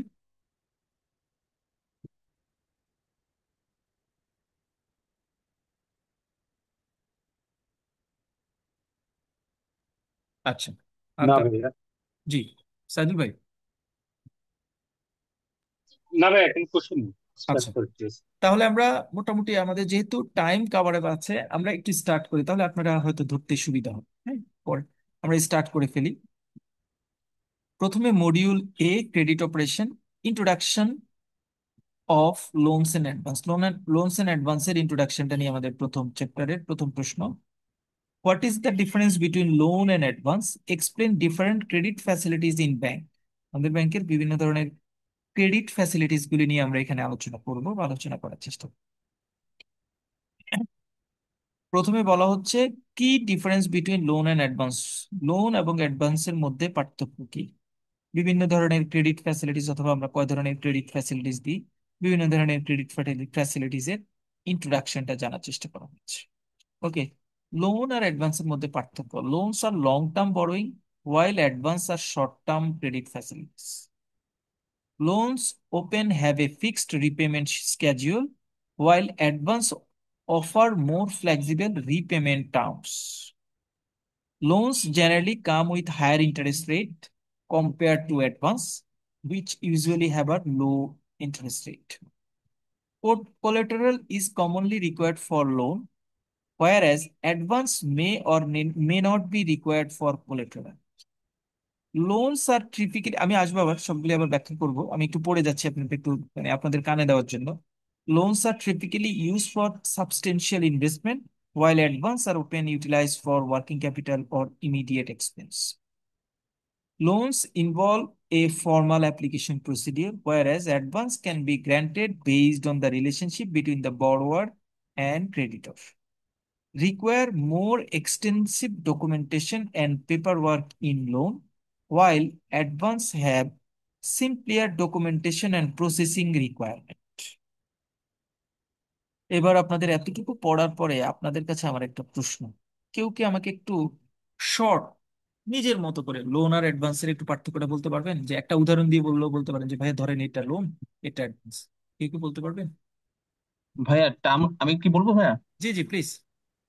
আচ্ছা, এখানে লোনটা হলো ভাইয়া শর্ট টার্ম, মিডিয়াম, যে লং টার্ম যে লোন আছে, টার্ম লোনের কথা বোঝাচ্ছি, সেটা বোঝাচ্ছে। আর অ্যাডভান্স বলতে আমাকে সিসি বা ওভারড্রাফট যেগুলো আছে সেগুলো বোঝাচ্ছে। অর্থাৎ লোনের ক্ষেত্রে আমার একটা ফিক্সড শিডিউল থাকবে, অর্থাৎ ইএমআই বেসড, যেখানে আমার ফিক্সড একটা ইএমআই প্রতি মাসে পেমেন্ট করতে হয়, কিন্তু অ্যাডভান্সের ক্ষেত্রে সেরকম কোনো ধরাবাঁধা নিয়ম নেই। অর্থাৎ আমি নিব, পরবর্তীতে উইদিন ডিউ টাইম আমাকে সেটা পেমেন্ট করতে হবে। অর্থাৎ আমার ফ্লেক্সিবিলিটি আছে। অর্থাৎ সিসি আর টার্মের মধ্যে যে ডিফারেন্সটা সেটাই আর কি। আচ্ছা, নতুন একটা ওয়ার্ড ইউজ, মানে আমরা ক্রেডিট জানি না ভাইয়া ভাইয়া। আচ্ছা, আরেকটা কথা ভাইয়া, আপনার সাথে আমি আসছি। আমরা যে যে রেসপেক্টিভ ফিল্ডে এক্সপার্ট থাকবো, আপনারা কিন্তু টোন সেট আপ করবেন প্লিজ। মানে আমি সবকিছু বুঝি না, আবার আমাদের সাথে যারা অন্যান্য যারা ক্লাস করছেন তারাও সবকিছু বুঝেন না। যারা ধরেন ক্রেডিট ফিল্ডে এক্সপার্ট আছেন তারা কিন্তু ভয়েস রেজ করবেন, যে কোনো ইস্যুতে যখনই যাব কথা বলবেন আপনারা, যে ভাইয়া এটা এরকম, এটা এরকম, এরকম, এটা এরকম। আমরা এটার একটা অ্যাডভান্টেজ পেয়েছিলাম লাস্ট ইয়ারে। রিস্ক ম্যানেজমেন্ট আমাদের এবি ব্যাংকের একজন ম্যাডাম ছিলেন, কমপ্লিট ক্লাসে। আমি আমি তো আর রিস্কে কাজ করিনি। হ্যাঁ, আমি তো অ্যাকুমুলেশন, গাইডলাইন সকল কিছু মিলিয়ে সিনপসিস রেডি করেছি। প্রত্যেকটা প্রশ্নের অথবা কোনো একটা ইম্পর্টেন্ট ইস্যু আসলেই ম্যাডাম বলতেন যে জাকির ভাই আমি কি একটু অ্যাড করবো কিনা। হ্যাঁ, প্র্যাকটিক্যালি আসলে এটা এরকম হয়। ওই ক্লাসটা মানে ওনার ওই ওই প্রেজেন্টেশনটুকু আমাকে ক্লাসে খুবই হেল্প করেছে সবাইকে। সুতরাং যারা যে ফিল্ডে এক্সপার্ট, ওই ফিল্ড নিয়ে আপনি মানে এক্সপার্ট হলে আপনি ওই জায়গাটি নিয়ে কথা বলবেন, কোনো সমস্যা নেই। এটা বরং অন্যদের জন্য একটু সুবিধা হবে। ব্যাক টু দ্য কোয়েশ্চেন, ভাইয়া যেটা বলেছেন এখানে আমার দুইটা ওয়ার্ডের একটু ইস্যু আছে। সেটা হচ্ছে একটা সিসি বা ওভারড্রাফট, দুইটা ওয়ার্ড ইউজ করেছেন ভাইয়া। এটা একটু আবার যদি একটু বলেন আমাকে, ব্যাখ্যা করে সিসি ওভারড্রাফট। আচ্ছা, সিসি মিন্স হলো ক্যাশ ক্রেডিট। হুম। এই লোনটার মোডটা হলো, এটা ডিউরেশন থাকে 1 ইয়ার। আমি 1 ইয়ারের জন্য একটা ক্লায়েন্টকে একটা লিমিট দিয়ে দিব, ধরুন 10 লাখ টাকা। উনি ওই 10 লাখ টাকা, ওটার কোনো রিপেমেন্ট শিডিউল থাকে না। উনি নিবে, পরিশোধ করবে। উনি যতটুকু নিবে ততটুকুর উপরে ইন্টারেস্ট ক্যালকুলেশন হবে। এটা হলো সিসি। আর ওভারড্রাফট হলো, আমাদের প্রত্যেকেরই কারেন্ট অ্যাকাউন্ট থাকে ব্যাংকে। ওভারড্রাফটটা হলো আমি অ্যাকাউন্টে যে ট্রানজাকশন করছি তার উপরে বেসড করে ব্যাংক একটা লিমিট দিয়ে দেয়। সিসিটা আমরা ইউজ করি নর্মালি, প্রদান করে থাকি মূলত ওয়ার্কিং ক্যাপিটাল হিসেবে। যে আহ, ওনার বিজনেস মুড কি, উনি কিসে ইনভলভ, ওনার ট্রানজেকশন কি, এটার উপর বেস করে সিসি লিমিটটা দেওয়া হয়। আর ওভারড্রাফট যেটা, সেটা হলো ওনার যে কারেন্ট অ্যাকাউন্ট আছে বা ওনার যে অ্যাকাউন্ট আছে তার ট্রানজেকশনের উপর ডিপেন্ড করে ওই লিমিটটা দেওয়া হয়। সিসি আর ওডির মধ্যে এটাই হলো ডিফারেন্স। মুড এক, মানে দুটোই 1 বছরের জন্য দেওয়া হয়। পরবর্তী ওনারা রিনিউ করে নিতে পারবে। কোনোটাতেই কোনো ফিক্সড ইএমআই, মানে ইকুয়াল মান্থলি ইনস্টলমেন্ট পেমেন্টের কোনো ইস্যু নাই, যেটা টার্ম লোনের ক্ষেত্রে থাকে। আচ্ছা, ঠিক আছে, থ্যাংক ইউ সো মাচ। ভাইয়ের আসসালামু হেল্প। আলাইকুম। জি, অ্যাড। হ্যাঁ, একেবারে মুশফিক মুশফিক। বলছিলাম। হ্যাঁ, ভাই সিসিটা তাহলে কি বিজনেস পারপাস আর ওভারড্রাফটটা কি পার্সোনাল পারপাসে? একটু বাইরেটা যদি বোঝাইতো। কোয়েশ্চেন আসছে ভাইয়া। আচ্ছা, সিসিটা মানে সোললি এটা বিজনেস পারপাস দেওয়া হয়, এটা পার্সোনাল কোনো ট্রানজেকশনে আপনাকে দেওয়া হবে না। কিন্তু বাট ওডির ক্ষেত্রে এটা বিজনেস পারপাসও হতে পারে, আপনার পার্সোনাল ইউজের জন্য হতে পারে। কিন্তু সিসিটা সম্পূর্ণ আপনার ট্রানজেকশন বেস, আপনার বিজনেসে যে ট্রানজেকশন হয় তার উপর বেস করে দেওয়া হয়। কিন্তু ওডির ক্ষেত্রেও সেটাও হতে পারে, বাট আবার পার্সোনাল ট্রানজেকশনের জন্য দেওয়া দেওয়া হয়ে থাকে। Very thank you good. ভাইয়া। জি, ঠিক আছে। আমার মনে হয় আর ব্যাখ্যা করার দরকার নেই। I think everything is clear. কারণ ভাইয়া যেটা বলেছে আমি আসলে এটা রিপিট করতাম না, তার চেয়ে হয়তো কম করে রিপিট করতাম। ভাইয়া হচ্ছে একদম ডিটেলটা বলেছে। একদম কোনো জায়গায় মানে আমি একটা ওয়ার্ডও অ্যাড করার মতো না, এভাবে অ্যান্সারটা আসছে। সো সো আমার মনে হয় সবাই লোন আর অ্যাডভান্সটা বুঝতে পেরেছেন, কারো কোনো সমস্যা থাকার কথা না। এক্সাম্পল যেটা দিয়েছেন, লোনের ক্ষেত্রে যে এক্সাম্পলটা দিয়েছেন, অ্যাডভান্সের ক্ষেত্রে যে এক্সাম্পলটা দিয়েছেন, আহ, সেটা আপনারা বুঝতে পেরেছেন। যদি মনে করেন যে ভাইয়া অ্যাডভান্সের ক্ষেত্রে সিসি আর ওডি এই দুইটা ওয়ার্ডকে ইউজ করেছে লোনের ক্ষেত্রে, তাহলে আপনার একটা কার লোন নিয়েছেন, মনে করেন ইনস্টলমেন্ট বেসে একটা কার লোন নিয়েছেন, একটা হোম লোন নিয়েছেন, যে হোম লোনে আপনি 12 বছরে ইন্টারেস্ট পরিশোধ করবেন, ইনস্টলমেন্ট প্রতি মাসে এত টাকা ইনস্টল দিবেন। এভাবে আপনি হিসাব করলে কিন্তু হয়ে যায়, কোনো সমস্যা নেই। তাহলে লোন এবং অ্যাডভান্স নিয়ে আমাদের কারো কোনো ধরনের প্রশ্ন থাকার কথা না। What is loan, what is advance, এবং লোন এবং অ্যাডভান্সের মধ্যে পার্থক্য কি, কোনটার সুবিধা অসুবিধা কি, দুইটার মধ্যে পার্থক্য কি, কারো কোনো সমস্যা থাকার কথা না। এবার আমরা আসি এই আচ্ছা, এখানে যেটা একটা এডিশনাল কথা ছিল যে মানে ভাইয়া যেটা বলেছেন, আমি জাস্ট একটু রিপিট করি। সিসির ক্ষেত্রে সিসিটা সাধারণত বিজনেস এন্টিটিকে দেওয়া হয়। এইটার পিছনের ব্যাক এন্ডের কথাটাই হচ্ছে ওয়ার্কিং ক্যাপিটাল ম্যানেজমেন্ট। অর্থাৎ আমার যে day to day operation maintain করছি আমি, সেইটার কস্টিংটাকে রিজলভ করার জন্য সিসিটা দেওয়া হয়। আর ওডিটা আপনার ওই ওয়ার্কিং ক্যাপিটালের জন্য চাইলেও আপনি দিবেন, আপনার দিবে আপনাকে। আবার আপনি যদি পার্সোনাল ইউজ বা অন্য কোনো কারণেও নিতে চান apart from working capital management, তাহলেও ওডি ফ্যাসিলিটিসটা দেওয়া যায়। তাহলে ওডি সিসিটা আমরা যখন জানি, এই দুটো আমার এখানে পরে কাজে লাগবে, বিকজ ক্রেডিট ফ্যাসিলিটিস ইন বাংলাদেশের মধ্যে আমরা সেটা নিয়ে আলোচনা করব। তাহলে লোন আর অ্যাডভান্স নিয়ে যদি আমি র্যাপ আপ করি, র্যাপ আপ ছোট করে টানি সবার মনে রাখার জন্য। লোনটা সাধারণত একটু লম্বা সময়ের জন্য হয়, আর অ্যাডভান্সটা সাধারণত 1 বছর একটা টেনর দিয়ে দেওয়া থাকে। অ্যাডভান্সের ক্ষেত্রে কোনো একটা লিমিট দিয়ে থাকে, কতটুকু সে তুলবে, যতটুকু তুলবে তার উপর সে ইন্টারেস্ট ক্যালকুলেশন হবে। লোনের ক্ষেত্রে আপনাকে ডিসবার্স দেওয়ার পরে সেটা ইনস্টলমেন্ট বেজে আপনি সেটা পরিশোধ করবেন। তারপরে লোনটা সাধারণত একটু লং টার্মের সাথে রিলেটেড, আর অ্যাডভান্সটা হচ্ছে শর্ট টার্মের সাথে রিলেটেড। লোনের ক্ষেত্রে যেহেতু এটা লং টার্ম, এটার মধ্যে কোলেটারাল পেপার ডকুমেন্টেশন বিভিন্ন জিনিস অনেক কমপ্লিকেটেড এবং এক্সটেন্সিভ ওয়েতে নেওয়া হয়। আর ওয়ার্কিং ক্যাপিটাল বা অ্যাডভান্সের ক্ষেত্রে আমরা যেটা দেখেছি যে আপনাকে যে লিমিটটা দিচ্ছি, সেই লিমিটটার ক্ষেত্রে হয়তো এই পেপার ডকুমেন্টেশনের ফ্লেক্সিবিলিটিটা একটু পাওয়া যায়। আর ওখানে যেহেতু আপনি লিমিট যতটুকু ইউটিলাইজ করবেন ততটুকুর উপরে ইন্টারেস্ট ক্যালকুলেশন হয়, সো সেখানে সাধারণত ধরে নেওয়া হয় বা বোঝানো হয় যেটাতে ইন্টারেস্টটা সাধারণত একটু কম থাকে। এক্সাম্পলের কথা যদি আমরা বলি লোন আর অ্যাডভান্সের ক্ষেত্রে, লোনের অ্যাডভান্স আমরা লোনের এক্সাম্পল হিসেবে আমরা দুইটা এক্সাম্পলের কথা বলেছি, কার লোন, হোম লোন, দুইটাকে আমরা লোনের ক্যাটাগরিতে ফেলবো। আর অ্যাডভান্সের ক্ষেত্রে আমরা দুইটা এক্সাম্পল বলেছি, একটা হচ্ছে সিসি যেটাকে আমরা বাংলা বলি ক্যাশ ক্রেডিট, আর একটা হচ্ছে ওডি যেটাকে আমরা বাংলা বলি ওভারড্রাফট। রেকর্ডিং এ কিন্তু এত এত ভালো লাগা কাজ করবে না, মানে সামনে সামনে শুনলে ঘুমালে ঘুমাতে ঘুমাতে শুনলেও কিন্তু লাইভ ক্লাসে থাকলে আপনি ফ্যাসিলিটিস ভালো পাবেন, বারবার বলছি কিন্তু। ক্রেডিট ফ্যাসিলিটিস ইন বাংলাদেশ, বাংলাদেশে দুই ধরনের ক্রেডিট ফ্যাসিলিটিস আমরা দিই, একটা হচ্ছে ফান্ডেড ক্রেডিট ফ্যাসিলিটিস আর একটা হচ্ছে non funded credit facilities. Funded credit facilities কাকে বলে সেটা নিয়ে আমরা একটু কথা বলার চেষ্টা করছি। ফান্ডেড আর নন ফান্ডেড এর মধ্যে পার্থক্য কি, এটা অনেক সময় আসে। আমরা তো পড়েই আসছি, আমাদের কিন্তু একটা পার্থক্য, দুইটা পার্থক্য পড়ে ফেলছি অলরেডি। একটা হচ্ছে লোন আর অ্যাডভান্সের মধ্যে পার্থক্য কি? ওই যে 5টা পার্থক্য দিতে হবে, যে সেখানে কিন্তু দুইটা প্রশ্ন অলরেডি পড়ে আসছি। লোন আর অ্যাডভান্সের মধ্যে পার্থক্য কি, ওভারড্রাফট এবং সিসির মধ্যে পার্থক্য কি? দুইটা পার্থক্য পড়া শেষ। এবার আমরা আসি, কোন একটা ব্যাংকের ডিফারেন্ট টাইপস অফ ক্রেডিটের মধ্যে দুই ধরনের ক্রেডিট পাওয়া যায়, একটা হচ্ছে ফান্ডেড ক্রেডিট আর একটা হচ্ছে নন ফান্ডেড ক্রেডিট। ফান্ডেড ক্রেডিটটা হচ্ছে যেটা ব্যাংক নিজে ফান্ড ইউটিলাইজ করে, অর্থাৎ ব্যাংকের নিজের ওন ফান্ড দিয়ে যে ক্রেডিটটা ব্যাংক দেয় সেটাকে বলা হয় ফান্ডেড ক্রেডিট, ব্যাংক নিজের ফান্ড দিয়ে। আর নন ফান্ডেড ক্রেডিট হচ্ছে ফান্ড, ব্যাংক এখানে সরাসরি নিজের কোনো ফান্ড এখানে ইনভলভমেন্ট করে না। এইটা one kinds of acceptance, reputation, undertaking টাইপের অ্যাক্টিভিটিস দিয়ে ব্যাংক সাধারণত যে ফাইন্যান্স রিলেটেড অ্যাক্টিভিটিসটা করে সেইটাকে আমরা বলি non funded credit facilities. Non funded credit ফ্যাসিলিটিসটা নিয়ে আমরা আরেকটু আলোচনা করব।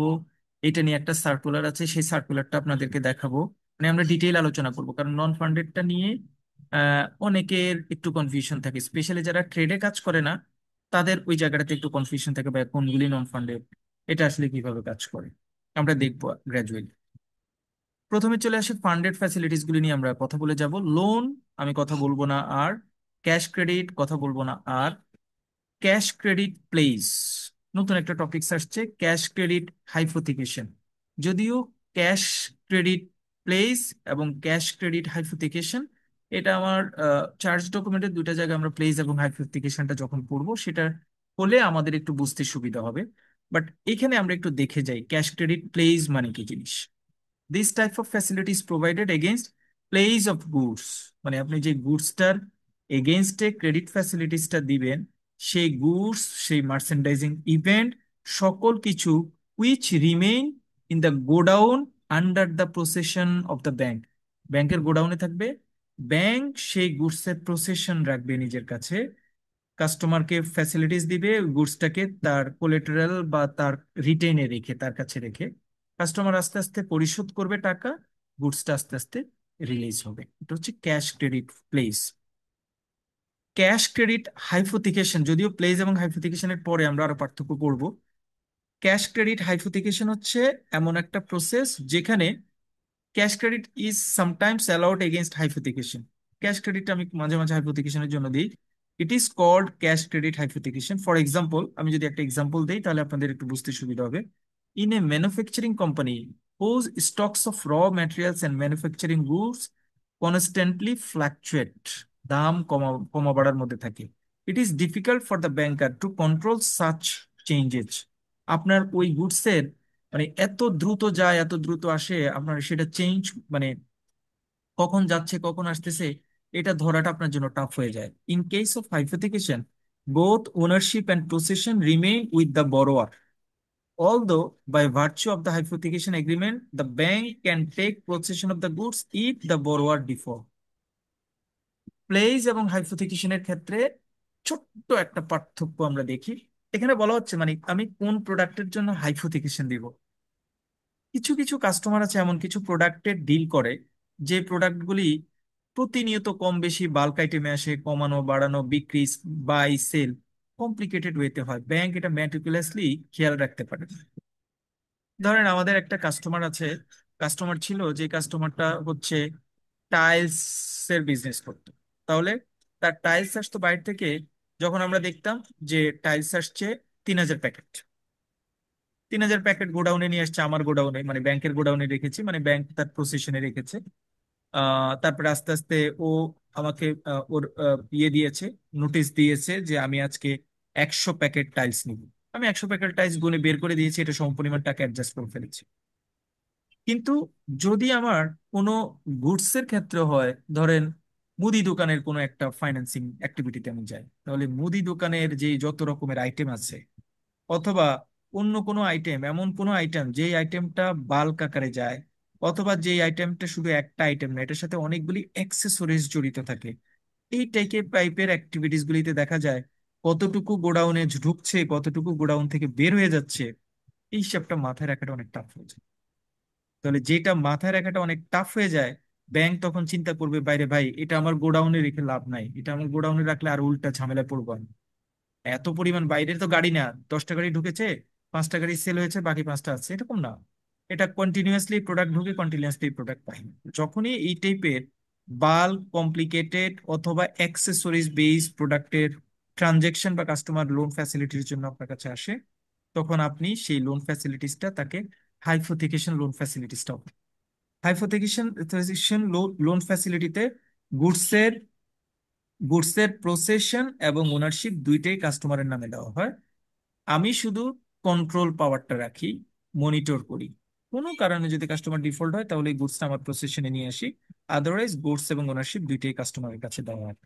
ক্যাশ ক্রেডিট বা ক্যাশ ক্রেডিট প্লেজের ক্ষেত্রে কিন্তু গুডসটা ব্যাংকের প্রসেসনে থাকে, আর ক্যাশ ক্রেডিট হাইপোথিকেশনে কিন্তু গুডসটা কাস্টমারের প্রসেসনে থাকে।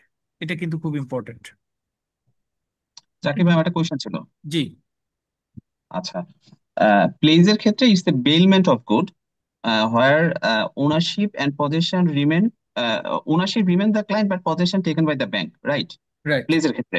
প্লেজ। আচ্ছা, in hypothecation ownership and possession remain with the client, but bank only given equitable charge on this hypothetical asset. এটা হলো হাইপোথিকেশন। অর্থাৎ ব্যাংক জাস্ট একটা ইকুইটেবল চার্জ ছাড়া আর কোনো কিছু করতে পারে না, যেহেতু আমার ওনারশিপ এবং পজিশন দুইটাই ক্লায়েন্টের কাছে থাকে। রাইট। এটাই যদি হয় তাহলে ক্যাশ ক্রেডিটটা কি আবার? কোন ক্যাশ ক্রেডিট? এই যে উপরে। হ্যাঁ, আপনি যে উপর আবার ক্যাশ ক্রেডিট আলাদা করে লিখেছেন, আচ্ছা, এটা কি? ক্যাশ ক্রেডিটটা যেটা সেটা হচ্ছে আমার আসলে এই দুইটা প্রোডাক্টের ক্ষেত্রে কিন্তু মানে প্রোডাক্ট রিলেটেড। হ্যাঁ, প্রোডাক্ট রিলেটেড, যে প্রোডাক্ট রিলেটেড হচ্ছে প্রোডাক্টটা থাকছে। ক্যাশ ক্রেডিটটা তো আপনার ওই যে সিসিটাকে মিন করছে ক্যাশ ক্রেডিট। সেটাই সেটাই বলছি ভাইয়া, বাংলাদেশ ব্যাংকের যে সার্কুলার আছে এবং যে প্রোডাক্ট আছে না, সেখানে জাস্ট ক্যাশ ক্রেডিটের কথা বলা আছে, হাইপোথিকেশনের কথা আছে, প্লেজের কথা বলা আছে। কিন্তু আপনি তো এখানে ক্যাশ ক্রেডিট হাইপোথিকেশন এবং ক্যাশ ক্রেডিট দুইটাকে আলাদাভাবে উল্লেখ করেছেন, দ্যাটস আমি কোশ্চেনটা করেছি। না না, এটাকে আমরা বলার চেষ্টা করেছি কারণ এই যে হাইপোথিকেশন প্লেস যেটা আসে, সেটাকে আমরা ক্যাশের সাথে ইনভলভমেন্ট থাকে, বা আমার লোন ফ্যাসিলিটিজের সাথে ইনভলভমেন্ট আছে বলে আমি এটা cash credit pledge, cash credit hypothecation লিখেছি। কোনো সমস্যা নেই। এটা এটা অ্যাকচুয়ালি আমি প্লেস এবং হাইপোথিকেশনটাকেই আমরা আসলে বিন করেছি। আচ্ছা, তার অর্থ হলো আমি যখন লোনের ক্লাসিফিকেশন যখন আসবে ভাইয়া, তখন আমি যদি এভাবে দিই সিসি এবং হাইপোথিকেশন এন্ড প্লেস, তাহলেও তো হয়ে যায়। হ্যাঁ, তাহলেও হবে, কোনো সমস্যা নেই। আচ্ছা, ঠিক আছে, ঠিক আছে। আচ্ছা, আমরা এখানে যে আলোচনাটুকু করেছি সেটা থেকে একটা সামারি আমাদের বের হয়েছে। যেমন আমরা একটু আগে একটা আলোচনা থেকে একটা সামারি সরিয়েছি যে ক্যাশ ক্রেডিট এবং ওভারড্রাফটের পার্থক্যটা আমরা কাভার আপ করেছি। এখানের আলোচনা থেকেও আমাদের, যদিও আমরা সামনে এটা পড়বো তারপরে এখানে কাভার আপ করে নেই, যদি প্লেস এবং হাইপোথিকেশনের মধ্যে কোনো পার্থক্য আসে তাহলে আমি সেটা কিভাবে লিখবো। আমি লিখবো প্লেজের ক্ষেত্রে ব্যাংক, দুইটা জায়গার ক্ষেত্রে ওনারশিপ এবং প্রসেশন দুইটা ওয়ার্ড আছে। ওনারশিপ হচ্ছে মালিকানা, প্রসেশন হচ্ছে আমার দখল নেওয়া। প্লেজের ক্ষেত্রে প্রসেশনটা থাকে কাস্টমারের কাছে, ওনারশিপটা থাকে ব্যাংকের কাছে, কারণ ব্যাংক সকল হিসাব নিকাশ রাখে। হাইপোথিকেশনের ক্ষেত্রে দুইটাই, প্রসেসন এবং ওনারশিপ দুইটাই কিন্তু কাস্টমারের কাছে কাছে থাকে, এখানে ব্যাংকের কাছে কিছু থাকে না। ব্যাংক কমিশন বা ট্রাস্ট এই অ্যাক্টিভিটিস গুলির জন্য তাকে এই ফ্যাসিলিটিসটা দিয়ে দিয়ে দেয়। আর প্লেজের ক্ষেত্রে গুডস এর কন্ট্রোলটা ব্যাংকের হাতে রাখে বলে সেটা ধরেন গোডাউন ফ্যাসিলিটিস বা অন্যান্য ফ্যাসিলিটিস, অন্যান্য অ্যাক্টিভিটিস, অন্যান্য ম্যান পাওয়ারকে এখানে অ্যাডাপ্ট করতে হয়। হাইপোথিকেশনের ক্ষেত্রে সাধারণত এই ধরনের অ্যাক্টিভিটিস কম থাকে। এখন যদি আপনাকে প্রশ্ন করে যে এবার আপনি বলেন কোনটা বেস্ট, কোনটা বেস্ট এটা কিন্তু বলা যাবে না, কারণ এটা আসলে প্রোডাক্ট, সিনারিও, ব্যাংকের সিচুয়েশনের উপর ডিপেন্ড করবে কোনটা বেস্ট। আমার একটা মানে খুব সুন্দর একটা কেস স্টাডি ছিল, আমি ব্যাংকের নামটা বলছি না, কোন একটা ব্যাংক একটা সময় প্রচুর পরিমাণ প্লেস দিত। মানে যখন ওই মোহাম্মদপুরের ওই ব্রিজের ওই পাড়ের ওই জায়গাটুকুকে কি বলে, ওই জায়গাগুলি যখন আগে ওপেন ছিল তখন ওখানে ওনাদের অনেকগুলি গোডাউন ছিল, প্রচুর পরিমাণ প্লেস দিত। পরে দেখা গেল যে একটা প্লেসে এমন পাওয়া গেছে যে গুডসের পুরো গোডাউনের সকল গুডস নিয়ে গেছে কাস্টমার, এবং সে দারোয়ানকে, মানে যে আপনার ওই দারোয়ান কেয়ারটেকার যে প্লেসের, মানে আপনার ব্যাংকের গোডাউনের যে দারোয়ান, তাকে নামে মাত্র কিছু টাকা দিয়ে সে সকল প্রোডাক্ট সরিয়ে ফেলেছে। তো এটা ইনভেস্টিগেশন যখন পরে হয়েছে, হওয়ার পরে যখন এটা ট্রেস আউট হলো, তখন এই ব্যাংক মানে অনেক টাকা, ওনাদের অনেক টাকা এই জায়গাটাতে লস হয়েছে। তখন ওরা মানে একদম সাডেনলি সেটাকে স্টপ করে দিয়েছে যে আমরা কোনো ধরনের ফ্লেজ ফ্যাসিলিটিস দিব। সো এক একটা এক এক রকম সিনারিওতে কাজ করে। স্ট্যান্ডার্ড বলা যাবে না যে প্লেসটা সবচেয়ে ভালো বা হাইপোথিকেশনটা ভালো। তবে আপনি যদি টেকনিক্যাল ওয়েতে অ্যান্সার দিতে চান তাহলে আপনি বলতে পারবেন যে আলটিমেটলি গুডস এর ক্ষেত্রে ওনারশিপটা যদি ব্যাংকের হাতে থাকে, ব্যাংকের কন্ট্রোলিং পাওয়ারটা একটু ভালো থাকবে।